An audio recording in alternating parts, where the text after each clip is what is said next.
Oh man. Hey guys, Havok here, and I just got back from watching the event of 2015. I just watched Star Wars: The Force Awakens, and holy cow!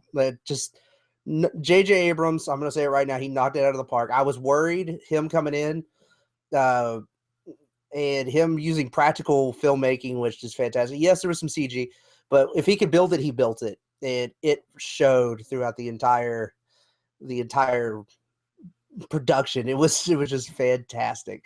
Uh, Going in, knowing we were going to walk into a new generation of heroes. John Bogaya, Daisy Ridley, they stole the show as Finn and Ray.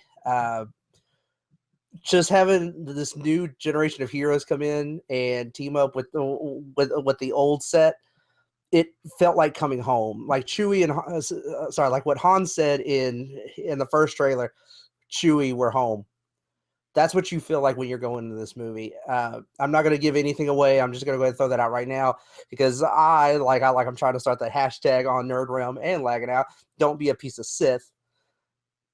I'm not going to spoil anything for you because this movie is, if you are a Star Wars fan, if you've grown up with this, even if you watch the prequels, and I'm going to go on record to say prequels aren't as bad as we make them out to be.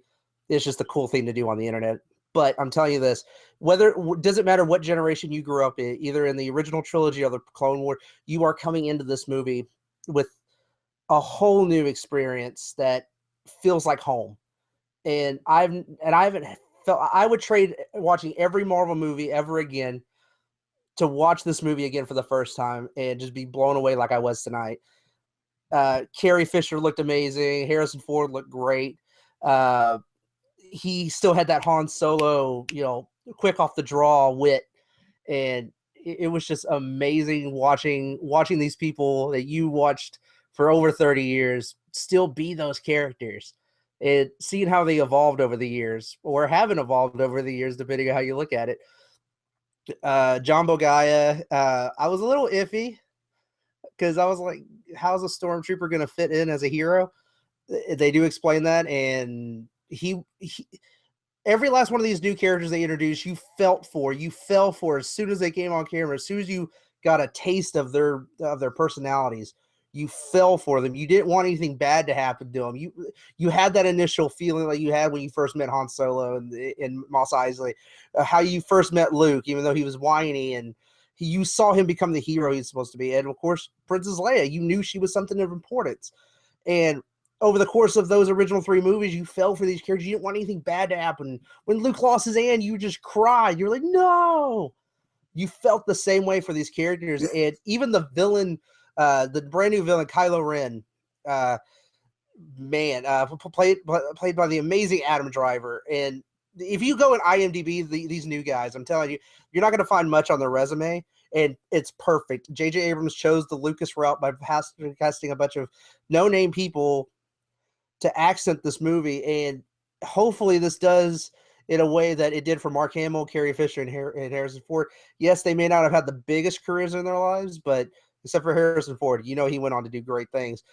But having that type of iconic feel and having that Star Wars family go into this, and it feels like this movie touched every generation when I was watching the movie theater tonight. And there wasn't anyone that had any ill will to say. And I mean, it was so much positivity in that movie theater because of this film. I'm going to watch it again, and I'm just glad there was no emperorness going on at all. No one was a Palpatine. Uh-oh. What the hell was that? Oh, God damn. Really? I'm always there. You're dead, man. You're dead. Yeah, they said Darth Maul was dead, and he came back as a friggin' arachnid. Okay, maybe the Clone Wars weren't exactly the best things to lead off with. What the hell are you doing here, man? This is my review. You are my Padawan. Have you forgotten? No, I am not your Padawan. We've talked about this. No, it's not happening. I don't know. You seem to be grasping the dark side. No spoilers? No spoilers. Don't be a piece of Sith. Jeez. I am highly offended.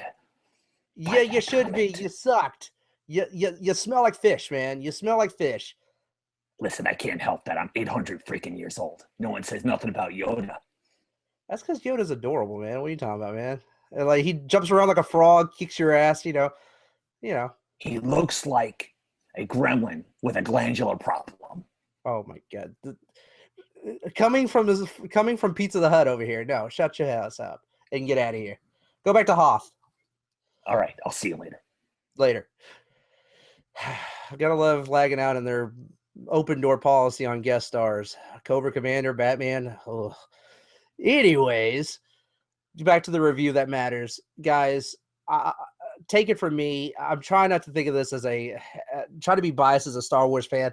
Walking into this movie, I walked out just touched like I watched A New Hope for the first time when I was little, when my sister first introduced it to me, watching it on VHS.